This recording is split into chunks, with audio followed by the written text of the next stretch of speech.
ఈ నుంచి అమెరికాలో తెలుగు సినిమాలు ఆడవా, హిందీ సినిమాలు ఆడవా, అంటే మన ఏ భాషా చిత్రాలు అమెరికాలో ఆడవా, ఎందుకు ఆడవు అంటే అమెరికాలో సినిమాలు ఆడకుండా ఉండటం అనేది జరగదు. బేసిక్గా ట్రంప్ 100% టారిఫ్ అనేది ఏది అవుట్ సైడ్ యునైటెడ్ స్టేట్స్లో తీసిన సినిమాలు ఏవైతే ఉంటాయో, అంటే ఇతర భాషా చిత్రాలు తెలుగు, తమిళ్, హిందీ, మరాఠీ, గుజరాతీ ఏదైనా కానీ, ఇప్పుడు కొరియన్ సినిమాలు కానివ్వండి, లేకపోతే జపనీస్ సినిమాలు కానివ్వండి, ఫ్రెంచ్ సినిమాలు కానివ్వండి, ఇలాంటివి వేరే దేశంలో తీసినటువంటి సినిమాలు యునైటెడ్ స్టేట్స్లో ఆడాలంటే 100% టారిఫ్ అని ప్రపోజల్ మాత్రం చేశాడనమాట. ఇది ఇంకా కన్ఫర్మ్ కాలేదు. ఇది ప్రస్తుతానికి ఏంటంటే ప్రపోజల్ మే 5న మొన్న ప్రపోజల్ చేశాడు. ఎందుకు చేశాడు అంటే దీని వెనక చాలా కారణాలు అయితే ఉన్నాయి. సో అవన్నీ మనం ఇప్పుడు ఈ వీడియోలో డిస్కస్ చేసుకుందాము. దానికన్నా ముందు ఎవరైనా ఫస్ట్ టైం వచ్చినట్టుంటే ప్లీజ్ సబ్స్క్రైబ్ చేసుకోండి. అలాగే నా వీడియోలు నచ్చితే ఒక లైక్ ఇవ్వండి, నలుగురికి షేర్ చేయండి. ఇది మన టాపిక్లోకి వెళ్ళిపోదాం. First of all, Hollywood industry అనేది చాలా పెద్ద ఇండస్ట్రీ యాక్చువల్గా. ఎందుకంటే వాళ్ళ దగ్గర డబ్బు విపరీతంగా ఉంటుంది. సో ఒకప్పుడు వాళ్ళు తీసే సినిమాలు కూడా వేరే ప్రతి కంట్రీలో ఇంగ్లీష్ సినిమాలు చూసేవాళ్ళు. ఇప్పుడు మన ఇండియాలో ఒకానొక టైంలో ఇంగ్లీష్ సినిమాలు ఎక్కువగా ఆడేవి. మనకు ఫ్రెంచ్, కొరియన్, జపనీస్ ఏవి ఆడవు, కానీ ఇంగ్లీష్ సినిమాలు ఆడతాయి అనమాట. నాకు గుర్తున్నంత వరకు సికింద్రాబాద్లో సంగీత్ థియేటర్ అని ఉండేది. దాంట్లో వచ్చేవి. ఈవెన్ జురాసిక్ పార్క్ మూవీ కూడా దగ్గర 1 year పైన ఆడింది అనమాట. ఆ థియేటర్లో ఇంగ్లీష్ సినిమాలు ఫేమస్ యాక్చువల్గా. థియేటర్ చాలా బాగుంటుంది. ఇది చాలా రోజుల వరకు ఉండింది. ఈ మధ్యన తీసేసి మాలేదో కట్టినట్టున్నారు దాంట్లో. అలాగా ప్రతి చోట కూడా ఇంగ్లీష్ సినిమాలు ఆడేవి. తర్వాత స్లోగా ఏమైందంటే ఇంగ్లీష్ సినిమాలని లాంగ్వేజ్ డబ్బింగ్ చేసి చేయటము అలా జరిగింది. అంటే మనము అక్కడ సినిమాలని ఆదరిస్తాం. ఎట్ ద సేమ్ టైమ్ ఇప్పుడు లోకల్లో ఉండేటువంటి అమెరికన్స్ ఎవరైతే ఉన్నారో వాళ్ళు మన తెలుగు సినిమాలు చూడరు. ఇక్కడ డిఫరెన్స్ ఏంటంటే మనము ఇంగ్లీష్ చూస్తాము, హిందీ చూస్తాము, తెలుగు చూస్తాము, తమిళ్ చూస్తాము, మలయాళం చూస్తాము, అన్ని చూస్తాము. ఈవెన్ ఇప్పుడు కొరియన్ సినిమాలు, తర్వాత జపనీస్ సినిమాలు, అన్ని రకాల భాషా చిత్రాలన్నీ మనం చూస్తాం. కానీ ఎవరైతే లోకల్ అమెరికన్స్ ఉన్నారో వాళ్ళు చూడరు. సో ఇప్పుడు అమెరికాలో రిలీజ్ అయ్యేటువంటి రీజనల్ మూవీస్ ఏమైతే ఉన్నాయో, ఫర్ సపోజ్ తెలుగు సినిమా తీసుకోండి, అంటే మన తెలుగు కమ్యూనిటీ వాళ్ళు మాత్రం చూస్తారు. తమిళ సినిమా తమిళ కమ్యూనిటీ వాళ్ళు చూస్తారు. హిందీ సినిమా ఏంటంటే అందరికీ హిందీ లాంగ్వేజ్ నేషన్ వైడ్ కాబట్టి ఎవరైనా సరే చూడొచ్చు. సో అలాగా అమెరికాలో అన్ని రకాల మనుషులు ఉంటారు కాబట్టి ఏ రకమైన సినిమా అయినా సరే అక్కడ ఆడుతుంది. ఇంగ్లీష్ లాంగ్వేజ్ ఒక్కటే హాలీవుడ్ మూవీసే కాకుండా మిగిలిన భాషా చిత్రాలన్నీ ఆడతాయి అన్నమాట. సో మన తెలుగు సినిమాలకు వచ్చేటప్పటికి, తెలుగు అనే కాదు ఇండియన్ సినిమాలకు వచ్చేటప్పటికి కొంత ఏంటంటే మనము చాలా టాక్ కూడా నడుస్తూ ఉంటుంది ఎప్పటికప్పుడు. చాలా మంది అనంగా విన్నాను, అరే ఈ సినిమా దాంట్లోది కాపీ కదా, ఇది ఆ ఇంగ్లీష్ సినిమాలోది కాపీ కదా, ఇది ఇంగ్లీష్ సినిమాలోది కాపీ కదా అని అనుకుంటాం. అంటే కాపీ చేయడం అనేది ఈవెన్ కొరియన్ సినిమాల్లోంచి కూడా కాపీ కొట్టి సినిమాలు తీశారని చెప్పి అంటూ ఉంటారు. సినిమా స్టోరీలే ఒకటి కాపీయే కాకుండా హాలీవుడ్ అనే దాన్ని కూడా చివరికి తీసుకొచ్చేసి కాపీ కొట్టేశారు అనేసి కూడా ఒక టాక్ ఉంది. ఇప్పుడు ఒకప్పుడు ఏంటి, తెలుగు సినిమానే చక్కగా, తమిళ సినిమాని ఉండేది, హిందీ సినిమాని ఉండేది. దాన్ని ఫస్ట్ బాలీవుడ్ అని, హాలీవుడ్ని బాలీవుడ్ చేశారు. హాలీవుడ్ నుంచి వచ్చిన నేమ్ తోటి హిందీ సినిమాల్ని బాలీవుడ్ చేశారు.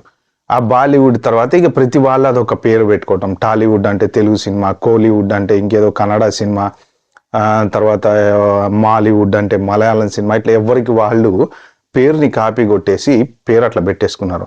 అంటే ఇప్పుడు అమెరికాలో ఎవరికన్నా తెలుగు సినిమా అని అర్థం అవ్వాలంటే టాలీవుడ్ మూవీ అంటారు అనమాట. అంటే ఈజీగా అర్థమవుతుంది అనమాట.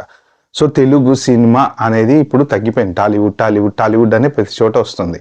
సో ఇదంతా పక్కన పెడితే అసలు ఈ మూవీస్ ఏమైతే ఉన్నాయో ఇవి అమెరికాలో ఆడడం వలన అమెరికాకి లాభమా నష్టమా అంటే జనరల్గా లాభమే. అక్కడ షూటింగ్లు అవ్వడం వలన లాభమే. ఇప్పుడు చాలా మన ప్లేసెస్ నుంచి చాలా మంది వచ్చి యుఎస్లో షూటింగ్ చేస్తూ ఉంటారు. దానివల్ల యుఎస్ ఎకనమీ బిల్డప్ అవుతుంది. ఇప్పుడు ఒక పర్టికులర్ మూవీ క్రూ గనక అమెరికా వెళ్తే అక్కడ మీకు హోటల్ బుక్ చేసుకుంటారు, బయట తింటారు, ట్యాక్సీలలో తిరుగుతారు. సో ఇదంతా అమెరికాకి లాభమే, ఒక రకంగా లాభం. కానీ ఏంటంటే ఇప్పుడు వేరే కంట్రీస్ ఏమైతే ఉన్నాయో వాళ్ళు ఈ కొంత ఇది ఆఫర్ చేస్తున్నారు, ఏది ట్యాక్స్ బెనిఫిట్ ఆఫర్ చేస్తున్నారు మూవీ షూటింగ్ మీద. ఇప్పుడు యూకే కానివ్వండి, లేకపోతే కెనడా తీసుకోండి, కెనడాలో కానివ్వండి, ఇప్పుడు కొంత షూటింగ్ అక్కడ కనుక చేస్తే వాళ్ళు అక్కడ అయిన ప్రొడక్షన్ ఖర్చు ఎంత అయితే ఉంటుందో ఆ ఖర్చులో కొంత డిస్కౌంట్ ఇవ్వడమో, లేకపోతే ఎందుకంటే వాళ్ళ టూరిజాన్ని ప్రమోట్ చేయడం కోసం కూడా ఇప్పుడు మన ఇండియాలో కూడా కొన్ని ప్లేసుల్లో టూరిజం ప్రమోట్ చేస్తే వాళ్ళు కొంత ఆఫర్ అనేది ఇస్తారనమాట. అలా ఆఫర్లు ఇస్తున్నారు. సో మూవీ షూట్స్ అన్ని కూడా వేరే కంట్రీస్కి వెళ్ళిపోతున్నాయి. నెక్స్ట్ ఇంకోటి ఏంటి అంటే మన లోకల్లో ఇప్పుడు ఏదైతే హాలీవుడ్ మూవీస్ అన్ని ఉన్నాయో ఆ హాలీవుడ్ మూవీస్లో ఉండేటువంటి యాక్టర్స్ ఎవరైతే ఉన్నారో వీళ్ళకి వేరే వరల్డ్ వైడ్ సినిమాస్లలో కూడా ఛాన్సెస్ ఇచ్చి ఎక్కువ రెమ్యూనరేషన్లు ఇచ్చి వాళ్ళని బయటికి తీసుకెళ్ళిపోతున్నారు అనే వాదన కూడా ఒకటి ఉందన్నమాట. దాంతోపాటు ఏంటంటే ప్రొడక్షన్ కాస్ట్ ఎంతైతే పెరుగుతుందో హాలీవుడ్లో ఈ మూవీస్ అన్నీ వచ్చి కాంపిటీషన్ అవ్వడం వలన వాళ్ళ మూవీస్కి ఇప్పుడు ఇదివరకు ఓన్లీ ఇంగ్లీష్ మూవీసే ఆడేవి కదా, తెలుగు అవి అన్ని చాలా తక్కువ, హిందీ ఎక్కువ ఆడేవి. తెలుగు అనేది గత దగ్గర మన రీసెంట్గా ఒక 20 years నుంచి తెలుగు మూవీస్ బాగా ఆడుతున్నాయి యాక్చువల్గా. దాంతో ఈ బాహుబలి వచ్చింది, బాహుబలితో అసలు మనం వరల్డ్ వైడ్ రికగ్నైజ్ అయిపోయాం. ఇక RRR వచ్చి ఆస్కార్ వచ్చిన తర్వాత ఇక తెలుగు మూవీ అంటే ఇంక అసలు ఈ ప్రపంచంలో ఎక్కడికి పోయినా తెలుగు మూవీ అనేది అసలు రికగ్నైజ్ అయిపోయింది అనమాట. దాంతో మన మూవీ ఇండస్ట్రీ బాగా పెరిగిపోతుంది, హాలీవుడ్ మూవీ ఇండస్ట్రీ బాగా తగ్గిపోతుంది. ఏంటంటే గ్రీన్ మ్యాట్ వచ్చిన తర్వాత బయటకు వెళ్ళి షూటింగ్లు తీయటము, ఆ ఎక్స్పెండిచర్ అనేది తగ్గిపోయింది.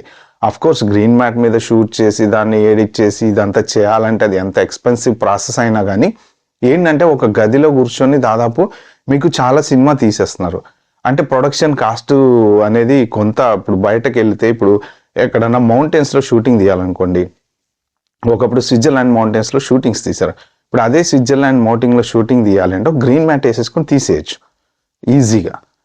అక్కడికి వెళ్ళి అక్కడ ఉండి అక్కడ ఎకనమీకి మనం ఎంతైతే కోఆపరేట్ చేస్తామో అది జరగట్లేదు. కాబట్టి ఇప్పుడు అక్కడ లాస్ అనేది వచ్చింది కదా. సేమ్ అలాగనే ఇప్పుడు హాలీవుడ్ మూవీస్లో కూడా ఈ యాక్టర్స్ అందరినీ బయటకు తీసుకెళ్తున్నారు. తర్వాత హాలీవుడ్ మూవీస్ కూడా చూసేవాళ్ళు తగ్గిపోతున్నారు. వరల్డ్ వైజ్గా వేరే మూవీస్ అన్ని బాగా ప్రమోట్ అవుతున్నాయి. ఎస్పెషల్లీ ఈ ఓటీటీ ప్లాట్ఫామ్ అనేది వచ్చిన తర్వాత ఏమైందంటే అన్ని రకాల భాషలు, అన్ని రకాల లాంగ్వేజ్లో ఇప్పుడు మనకు అమెజాన్లో ఒక సినిమా ఓపెన్ చేస్తే ఒక 10 రకాల లాంగ్వేజ్లో సేమ్ మూవీ చూడొచ్చు మనం. అంటే ఏమవుతుంది అంటే కాంపిటీషన్ పెరిగిపోయి హాలీవుడ్లో వాళ్ళకి పని దొరకట్లేదు.